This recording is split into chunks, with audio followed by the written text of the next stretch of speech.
Kita lahir dengan kondisi yang sama. Sama-sama telanjang dan sama-sama nggak tahu soal dunia ini. Tapi pada saat kita meninggal, kita akan berpulang dengan pakaian yang berbeda-beda. Pada saat kita hidup, haruskah kita dibedakan atas pilihan pakaian kita itu?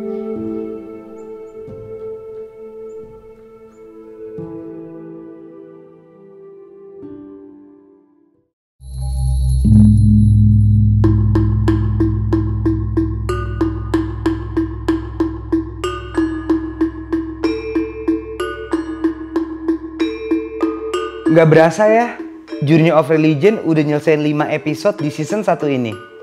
Dan jujur, gue banyak banget belajar soal agama. Dari mulai agama Islam, Kristen, Buddha, Katolik, dan sekarang Hindu. Banyak banget pelajaran tentang agama yang udah gue dapetin gara-gara gue bikin konten ini dan banyak ngobrol dari semua pemuka agama ini.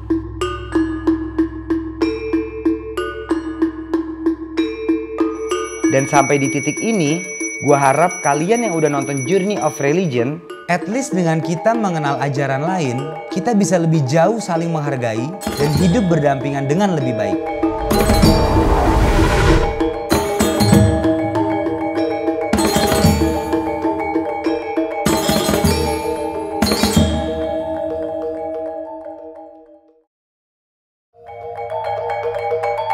Ida Mas Dalem Segara.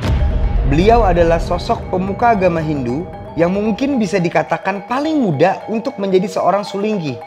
Perjalanan spiritual beliau menjadi seorang sulinggi saat ini juga bisa dikatakan sebagai mukjizat. Kisahnya yang sempat mati suri dan sempat berkomunikasi dengan Ida Batara Jogormanik yang ingin mencabut nyawanya, membuat beliau meminta waktu untuk tetap hidup agar bisa melayani dan mengayomi umat serta meninggalkan kesan yang baik. Setelah kesembuhannya, beliau langsung mendalami apa itu ajaran Hindu agar bisa menjadi sulinggi. Menjadi sulinggi dari generasi milenial tidaklah gampang. Beliau banyak diterpa, bahkan dicemooh. Tapi beliau meyakini kedewasaannya dengan cara bertoleransi dalam beragama.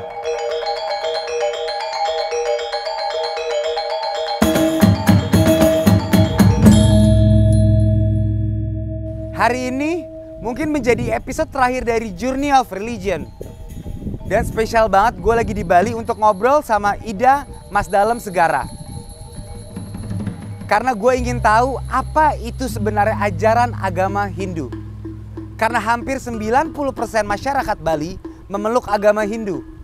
So, welcome to Journey of Religion.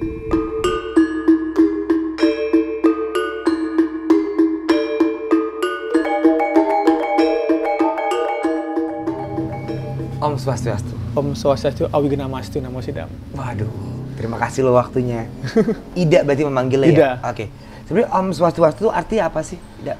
Selamat datang atau salam. Oh, salam ya? Iya. Oke. Saling menghormati lah gitu. Oke. Thank you atas waktu Ida. Udah lama gak ketemu ya? Udah lama. Jadi sebenarnya kita teman lama ya? Teman lama banget. Makanya shock banget pas wow. Makanya sebenarnya kenapa bikin konten religion Hindu, emang di Jakarta kebetulan emang sangat minim yang bisa diajak ngobrol. Makanya kebetulan teman lama, jadi mungkin lebih anak muda lah, milenial. Nyambung lah. Yes. Banyak pertanyaan yang non Hindu ya, setiap ke Bali atau melihat ajaran Hindu itu, ini simpel banget sih. Kenapa di setiap toko atau di setiap rumah selalu ada sesajen? Ya. Itu ada maknanya? Ada, jadi gini. Konsep sajen atau canang atau segahan itu sendiri, kita menghormati namanya Bonagung. Ya. Nah, itu kan kita percaya bahwa di alam semesta ini banyak makhluk dari tingkatan bawah, atas sampai atas. Bawah, tengah, atas. Jadi kayak segahan canang itu kita menghormati di bawah, kala buta. Karena di Bali ini kita diajarkan untuk harmonisasi. Harmonisasi. Ya. Harmonisasi dengan hewan, ada tumpak kandang, terus juga tumpak uye. Nah, dan kalau di Bali ini canang dan segahan itu pada fungsinya adalah kita menghormati yang di bawah kala dan buta itu sendiri agar senantiasa kita jauhkan dari hal-hal mara bahaya. Oh, oke. Tapi pada konsep sederhananya adalah kita menghormati yang ada di sana. dan alam semesta ini, pohon agung itu sendiri. Makanya kita taruh sesajen. Ya. Nah, ini buat umat yang non-Hindu yang sering ke Bali terutama kan, mereka juga suka takut, kalau kita tidak sengaja menginjak sesajen itu, apa benar kita akan sial? Kembali semua ke keyakinan masing-masing lah. Oke. Tapi yang paling penting adalah bagaimana kita menghormati orang sedang melakukan sesajen. Oke. Terlepas dari itu semua, itu kembali ke keyakinan masing-masing sendiri. Bagi prinsip saya sendiri itu. Tapi yang utama adalah kan bagaimana kita menghormati setiap kepercayaan seseorang nih. Oke. Ngomongin kepercayaan. Sebenarnya pasti banyak orang awam atau yang nonton ini belum begitu paham ya. Mungkin tahu Hindu itu apa, tapi dia nggak tahu apa sih ritualnya, apa yang dipercaya, dan paling penting konsep ketuhanannya. Ya. Nah, sebenarnya sejarah umat Hindu itu kadang kalau mau ngobrol sama orang pasti dia akan bertanya dulu, udah kayak gini, Nat mau membahas Hindu India apa Hindu Bali? Nah itu sebenarnya apa sih yang membedakan? Jadi gini, Hindu India ini kan terbagi menjadi beberapa aliran. Ya. Ada Durga, ada Wisnu, ada Siwa itu sendiri. Di Bali kita banyak untuk satu dan satu untuk banyak. Banyak untuk satu untuk banyak. Ya. Kenapa saya bilang seperti itu? Contoh, Sangyang Aji Saraswati, dewa kepintaran. Dia dewa dan dia adalah simbol dari Tuhan itu sendiri. Nah, Wisnu atau Gangga itu sendiri adalah sumber air atau kesucian itu sendiri. Dia adalah air itu sendiri dan dia adalah Tuhan itu sendiri. Jadi konsep-konsep inilah yang satu untuk banyak dan banyak untuk satu. Tetapi di zaman Bali kuno, Hindu itu sebelum menjadi Hindu terjadilah sebuah sekte namanya. Sekte ini dibagi menjadi 9. Ada sekte Bhairawa, sekte Ganapati, sekte Wisnu, sekte Siwa, sekte Brahma, dan lain hal, atau sekte Indra itu sendiri. Sekte itu apa? Sekte itu adalah sebuah aliran ajaran. Yang Siwa ya Siwa aja, Ganapati aja, Wisnu aja. Okay. Dan Saraswati itu aja. Nah, jadi digabungkanlah menjadi satu, disebutlah Trimurti. Brahma, Wisnu, Siwa. Brahma sebagai pencipta, Wisnu sebagai pemelihara, Iswara atau Siwa itu sendiri sebagai pelebur. Yang dikonsepkan adalah satu untuk banyak, banyak untuk satu. Oke. Dan itu dicetuskan oleh Empu Kuturan di Samoan 3, berlokasi di Gianyar. Di Gianyar? Iya. Oke. Berarti itu tetap yang tadi 9 sekte atau itu rootsnya tetap Hindu tapi Hindu tetap. Tapi terbagi aja. Terbagi. Gitu. Oh. Contohnya nih, Onat, alirannya Siwa. Siwa aja dewanya. Tapi tidak dewa yang lain. Sedangkan kita di Bali butuh keseimbangan, kita harmonisasi. Ya. Jadi semua hal kita butuhkan, tapi tetap menunggal yang widiwasa. Oke. Kalau ngomongin itu, tadi kita pas off cam sempat ngomongin lebih simpelnya lagi. Katanya kalau mau bahas konsep Hindu, ada yang lebih simpel lagi. Tadi apa namanya, Trita Karana. Kalau itu apa tuh? Trita Karana itu sederhana adalah hubungan manusia dengan sesamanya manusia, hubungan manusia dengan alam itu sendiri, dan hubungan manusia dengan Tuhan itu sendiri. Kenapa 3 hal yang sangat penting di Bali? Ya. Nah, sama seperti segan, itu kan termasuk harmonisasi. Nah, hubungan manusia dan sesama sangat penting sekali. Kenapa? Kalau nggak landasan kita saling berhubungan baik, harmonisasi, ya dunia ini nggak akan tentram. Oke. Jadi hubungan antar sesama tuh paling penting di ajaran Hindu? Iya. Itu penting banget penting sekali. Ya? Karena kan di Bali niki kita butuh kebersamaan. Upacara harus bersama-sama. Nggak bisa dilakukan dengan sendiri. Oh, nggak bisa? Nggak bisa. Oke. Kecuali kita berjapa, sembahyang, itu kan mungkin bisa kita sendiri lakukan. Tapi melaksanakan upacara-upacara sangat minim sekali, tidak bisa. Oke. Jadi kita harus bersama-sama. Apakah bersama-sama nih berkerumunan atau hal yang kurang baik? Bagi saya, semakin kita bersama-sama melakukan hal yang baik, semakin positiflah lingkungan kita dan alam semesta ini sendiri. Oke. Satu paham, satu visi lah, seperti itu. Itu yang sesama. Kalau hubungan antar Tuhan? Maksud dan Tuhan. Contohnya, saya punya upacara, kalau mungkin di Jawa, hajatan ya. Ya. Nah, itu kita memberikan sajian kepada Sang Yang Widiwasa. Kita selalu mengagungkan Tuhan. Kita nggak hanya berdoa dan meminta, tapi kita berusaha untuk mengagungkan Tuhan sendiri. Kita tidak hanya berdoa dan meminta. Iya, karena biasa orang kan kalau berdoa itu ya. Iya, meminta. Lagi ada masalah, minta. Kalau ini ya. Kalau ini lebih ke mengagungkan beliau. Oke. Karena kita sangat mensucikan sekali beliau. Oke. Ya. seperti itu. Ini beliau itu dalam tanda kutip adalah Tuhan. Tuhan, ide Sang Hyang Widiwasa. Sorry, ide? Sang Hyang Widiwasa. Oke. Mungkin ini banyak yang kurang paham kan ya. Oke, berarti itu kan konsepnya ya. Nah, banyak juga pertanyaan kenapa aku bikin konten ini, dah. Banyak orang tuh yang dia merasa resah lah. Karena setiap kepercayaan kan pasti percaya setelah kita meninggal kita akan kemana. Mungkin kalau di ajaran Islam, Kristen, Katolik sama ya, surga dan neraka. Kemarin kita ngobrol sama Buddha, ada pandangan tersendiri. Nah, kalau untuk kepercayaan umat Hindu, kemana dia setelah meninggal? Jadi gini,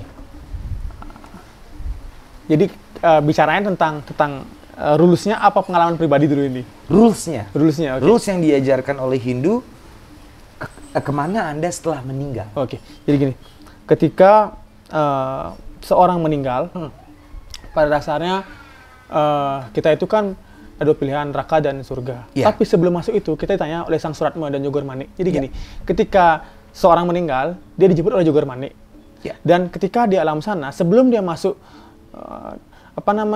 di surga loka atau neraka, jadi ditanyakan dulu apa ya semua kejadian-kejadian yang pernah kita lakukan di dunia ini.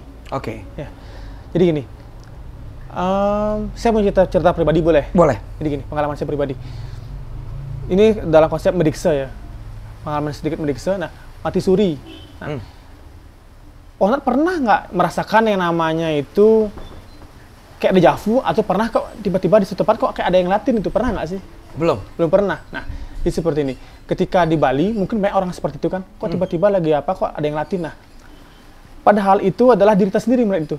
Ketika dalam sana kita diantarkan oleh Sang Suratma, ini loh kamu dulu pernah buat seperti ini loh kamu pernah seperti ini. Jadi sebelum masuk neraka kita pernah diantarkan dulu ke dunia sini, apa yang kamu pernah lakukan itu.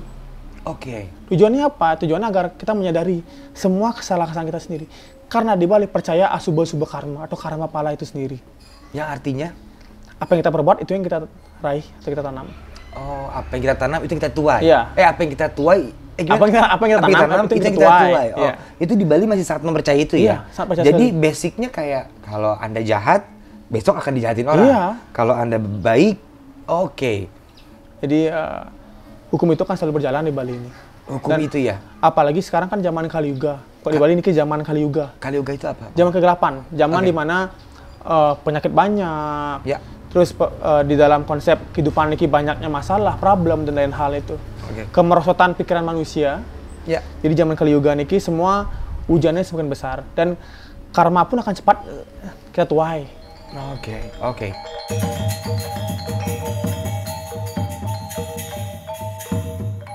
Karena tadi udah masuk ranah pribadi langsung ya. Sebenarnya pengalaman mati suri yang Ida rasakan tuh mati suri apa itu? Jadi gini, ketika saya didiksa. Diksa itu apa, mohon maaf? Nah, didiksa itu adalah sebuah upacara. Sebelum menjadi seorang sulinggi. Sebelum menjadi sulinggi harus didiksa dulu. Nah, Itu suatu keharusan ya, rules. Ya. Sebelum didiksa tuh, didiksa pariksa dulu. Diksa pariksa ini adalah diuji kita oleh parisada. Parisada itu adalah ya pengayom Hindu Dharma Indonesia. Diuji dulu kita, mampu nggak kita seperti saya sulinggi? Nah, setelah itu kita didiksa itu dipacarkan kita. Didiksa tuh disebut mati suri. Apa tujuannya mati suri itu?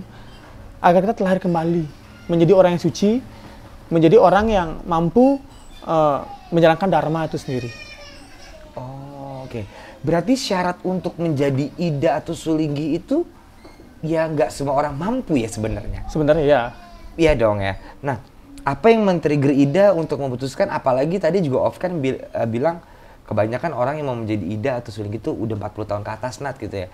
Sedangkan Ida sendiri umurnya 26, 27. Iya.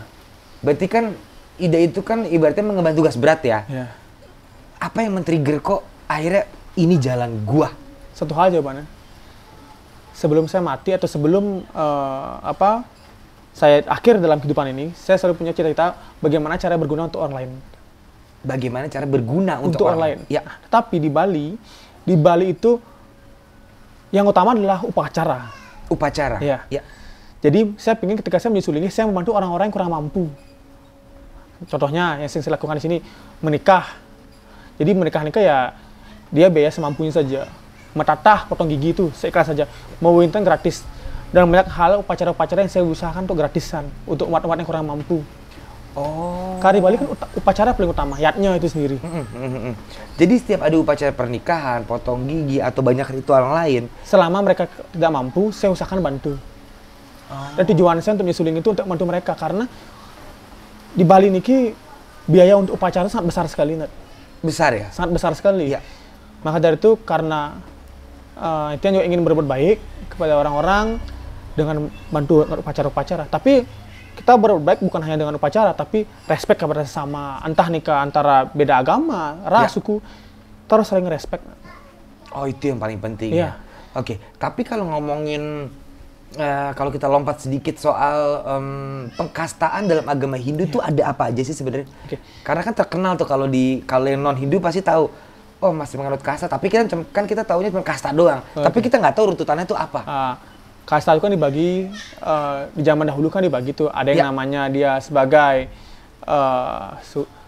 Sudra, ada yang disebutnya Pradewa atau Pragusti atau Agung, ada yang Pandai sebagai Pandai besi kan, ada yang Brahmana seperti saya Sulinggi. Jadi pada dasarnya kalau bagi kita sendiri kasta nika apakah penting?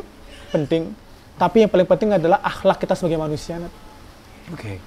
Seberapapun kasta kita, kalau kita nggak punya akhlak menjadi manusia sama aja bohong. Oke. Jadi sebenarnya kasta itu yang penting akhlaknya. Mau kastanya apapun, akhlaknya yang paling utama. Oke. Tapi aku tadi masih belum menangkap soal trigger ya. Menjadi seorang Ida itu tadi pas off cam bilang udah nggak bisa keluar, Nat. Udah susah ini, emang harus ibaratnya ini diemban sampai mati. Iya. Berarti udah siap kayak Ida? Sudah. Sangat siap sekali. Oke, dengan motif ingin membantu orang-orang, apa ada motif pribadi yang mungkin capek sama duniawi atau ada? Kalau capek sama duniawi, sampai apapun manusia nggak akan bisa lepas dari duniawi, Nat. Iya. Karena kita selalu terikat sosial media, segala hal. Gini, Nat, kemajuan zaman itu akan selalu maju. Dan kita sebagai generasi akan harus terus maju dengan zaman itu sendiri. Oke. Tetapi kepercayaan sampai kapanpun itu akan terus datang, akan terus seperti itu. Dan sampai akan datang pun akan sama. Nah, kepercayaan ini kan kita jaga teguh. Tujuannya apa? Kalau bukan kita siapa lagi? Jati diri seorang orang Bali. Oke. Nice. Oke. Sekarang coba kita ngomongin toleransi ya. Oke. Di Hindu itu mungkin di Bali itu mungkin umat Hindu lebih dari 80%, 90%? 90% ya, 90% Hindu 90% ya. Nah, ada nggak tingkat toleransi? Berarti kalau 90% kan hampir semua ya. Iya. Nah, sesama Hindu pun ada nggak sempat gap toleransi atau itu kan pasti ada, Nat. Itu pasti ada ya? Pasti ada. Nah, cara menyikapi dengan cara bijaksana, kita percaya orang Hindu ini dalam setiap manusia, agama apapun itu, dia memiliki unsur Atman. Atman itulah percikan dari Tuhan itu sendiri, sang roh itu. Iya. Nah, sekarang seperti ini. Contohnya, Onat melakukan hal buruk kepada saya. Ya. Nah, otomatis Onat kan adalah percikan dari Tuhan itu sendiri. Apa salahnya saya sebagai Sulinggi melayani orang-orang yang jahat juga? Itu maksudnya. Jadi dengan cara kita saling menghormati itu, walaupun kita diremehkan, dihina, difitnah dan lain hal, kita harus tetap saling menghormati. Dengan cara kita menghormati itu, suatu saat nanti dia akan sadar mungkin bahwa apa yang dilakukan ini salah. Karma pala itulah yang akan mengajarkan dia sebuah karma itu sendiri. Karena karma pala itu yang paling dipercayai juga ya. Oke. Kalau ngomongin toleransi di Indonesia, kita nggak ngomong Bali lagi ya. Ida sebagai yang ibaratnya kalau di agama Hindu udah cukup atas banget nih ya. Sudah cukupkah toleransi di Indonesia? Masih harus sangat butuh belajar ya. Oke. Termasuk saya sendiri ya. Sebab kenapa saya bilang sendiri? Mungkin saja kan tanpa saya sadari saya pernah melakukan kesalahan di dulu. Jadi masa lalu itu mengajarkan kita untuk saling menjadi lebih baik lagi di kedepan hari. Contohnya seperti ini. Onat memiliki kepercayaan yang berbeda dengan saya. Ya. Semakin kita berumur dan semakin saya di posisi sekarang, Onat juga sudah semakin dewasa, kita kan saling semakin menghargai satu sama lain. Walaupun kepercayaannya ini berbeda. Oke. Sebab dengan cara persahabatan dan dengan cara saling memahamilah, toleransi di Indonesia semakin bagus, semakin maju loh. Kita nggak bisa hanya dalam satu sudut pandang saja, Nat. Ya, benar, itu setuju banget. Tapi Ida mengalami nggak di Bali sendiri ada satu sudut pandang yang mungkin terlalu fanatisme atau banyak banyak sekali. Nah, walaupun sesama Hindu, entah dia sama Hindu, entah dia berbeda agama. Nah, mungkin hal itu yang membuat saya sekolah di Katolik dulu. Saya dulu sebelum saya jadi sulinggi, saya di sekolah Katolik dulu. Kenapa saya di sekolah di Katolik dulu? Karena saya ingin belajar bahwa saling toleransi. Di sana kan berbeda agama. Iya. Jadi saya bisa belajar banyak hal di sana. Itu yang membuat saya sadar bahwa bagaimana cara menyatukan dari berbagai macam agama, ras dengan cara persahabatan. Saling respect dari kita. Walaupun berbeda kepercayaan, tapi itu bukan masalah. Bukan masalah. Oke, sekarang kita ngomongin status Ida ya. Di atasnya Ida itu masih ada lagi nggak, Kak? Kalau karena status saya Ida Nabi, udah nggak. Ya, ada pun Ida Sinuhun palingan di atas. Dan itu tadi syarat yang banyak orang nggak tahu adalah ini diemban sampai mati, sampai ke anak dan cucu. Ya, harus ada penerusnya. Nah, sekarang kalau kita ngomong, boleh nggak seorang Ida atau sulinggi itu memutuskan, ya mungkin pada saat ini dia lagi dapat feel-nya untuk ini gua ingin menjadi Ida, tapi mungkin 10 tahun lagi dia kayaknya gua nggak sanggup deh. Kalau saya untuk mengemban beban kan akan berat ya, beban moral, beban orang, nggak boleh ini, boleh apa tidak? Seharusnya enggak. Seharusnya enggak. Karena siapapun mereka dan apapun itu tidak bisa mencabut banten dari upacara itu sendiri. Kita meyakini hal itu benar. Jadi pada dasarnya seharusnya sebelum dari itu kita harus memikirkan matang-matang apa yang kita ambil itu. Berarti Ida sudah memikirkan sangat matang-matang. Sangat. Dengan segala konsekuensinya. Dengan segala konsekuensi yang mungkin dulu kita sering kemana-mana dulu itu saya menjauhi hal itu sendiri sekarang. Dan saya bangga sekali di posisi Mangkin Niki bagaimana saya bisa berguna untuk orang lain. Jadi ketika umur semakin muda untuk menjadi seorang sulinggi, pada dasarnya semakin panjang kita untuk mengabdikan diri kita kepada umat sebenarnya. Tadi juga Ida pas off cam ngomong hidupnya jauh lebih tenang. Tenang secara apa sih sebenarnya biar orang ngerti? Secara batin, ketenangan batin. Dulu mungkin saya berusaha mengejar usaha kita dulu dan lain hal lah kita mengejar segala hal. Tapi ketika sekarang saya mendapat ketenangan bahwa ternyata ketika kita di posisi seperti ini dan bukan posisi ini pun, tapi kita mempercayai keyakinan kita, ketenangan batin itu akan datang. Kenapa? Karena ketenangan akan datang di mana kita menyadari bahwa segala kehidupan kita niki kembali ke nol. Dalam konsep nikah adalah ke nol nikah.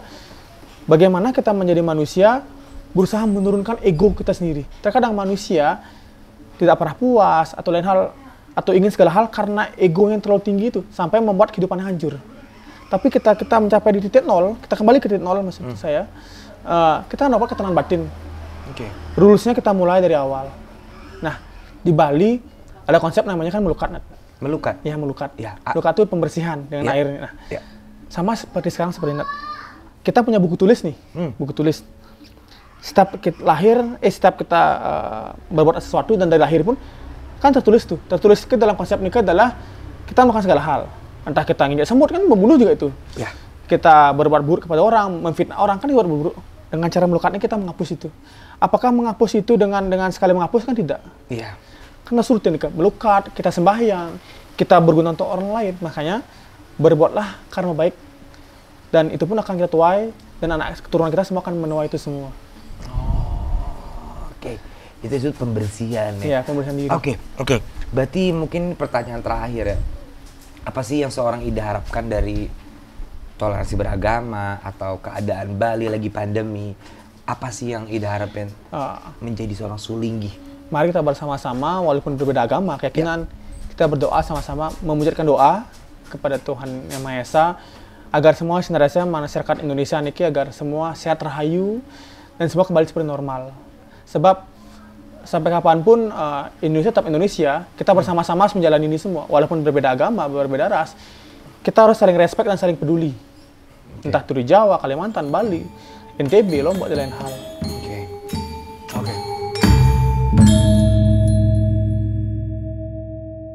Ida, ini tuh biasanya kita ada pertanyaan dari netizen yang awam banget nih. Jadi mereka pasti nggak tahu apa-apa nih. Nih, mereka bertanya, kenapa sih setiap kita ke Bali atau kita melihat umat Hindu, di jidatnya selalu ada putih-putih? Itu bija namanya. Bija? Bija itulah simbol kemakmuran. Kemakmuran? Ya, Betara Sri. Kenapa kita pakai bija? Ketika selesai kita sembahyang, kita lunas tirta dulu, tirta amarta namanya. Dan kita pakai bija itu artinya apa? Bagaimana kita bersyukur, rasa syukur kita. Oh. Ya, seperti itu. Ada filosofinya juga ya. Oke, ini yang nomor 2 ya.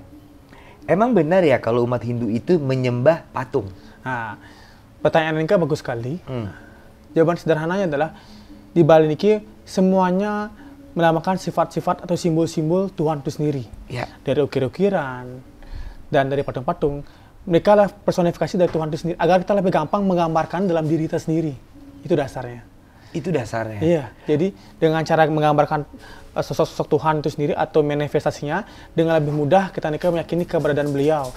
Oh, oke. Tadi juga pada saat kita jalan ke sini, hampir di setiap depan rumah tuh selalu ada patung. Yeah. Nah, patungnya itu ada meaningnya nggak sih? Soalnya kan patungnya beda-beda ya. Ada yang gambar ini, ada yang ini.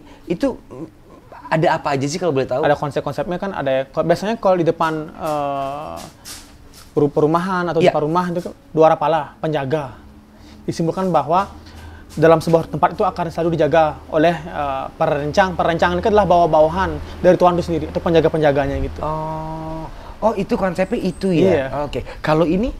Nah, ini Rangda. Rangda itu adalah simbol dari Betari Durga.